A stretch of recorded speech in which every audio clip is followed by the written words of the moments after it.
Welcome back to another episode of Mr. Meade Plays. Today we're looking at mental health in video games. You might have heard arguments such as spending too much time playing video games can be bad for mental health, or you might be on the fence of, if I'm suffering from a mental health problem or mental illness, potentially I want to play more video games as a method of escape. What I'm concentrating on today with these few game recommendations is games that allow you to experience the emotions and the feelings of what it might be like to suffer from a mental health problem or an illness. Video games, unlike any other medium, allow you to walk in the shoes of another person, live their lives, make their decisions, and through their creative nature can help someone who's mentally healthy experience what it might be like and help hopefully empathize with sufferers, or for sufferers themselves to actually see that they're not alone out there and that their experiences are shared amongst others, and that might help open up the dialogue and remove some of the stigma that's preventing their recovery. Without further ado, let's check out these recommendations.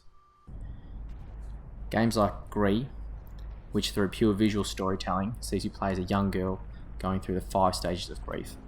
You start out trying to sing, finding yourself voiceless, with the colourless world around you crumbling. Early on you're unable to jump, giving you the impression there's something wrong with her.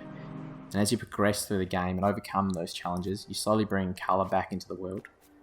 Without any form of dialogue or directional signposting in the game, you find yourself taking a plunge into the unknown, at risk of being swallowed up by that dark, ever-present grief, which takes the form of various objects and people, showing that it can be around any corner, re-emerging just when you feel like you might be making good progress.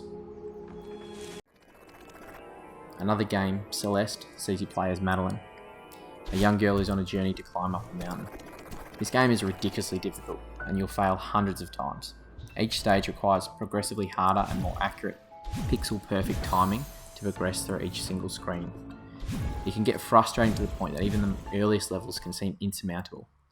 It's a metaphor for the anxiety that Madeline is suffering from. Her self-doubt takes the form of an evil version of herself that will tirelessly pursue you through the latter half of the game, acting as that crippling self-doubt constantly taunting you along the way. Another game, Florence, which plays like an interactive story. Through a range of simple mini-games, they highlight the mundane daily tasks like brushing your teeth and screening calls from your mother that Florence goes through. Things like getting to and from work and the daily grind that entails.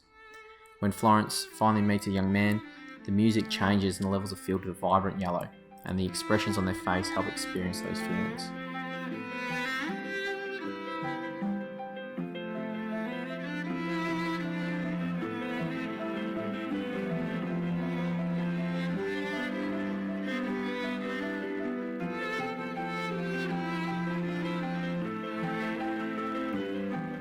The nature of the mini-games themselves change as well. They're so clever in the way that they act as a metaphor for their experiences.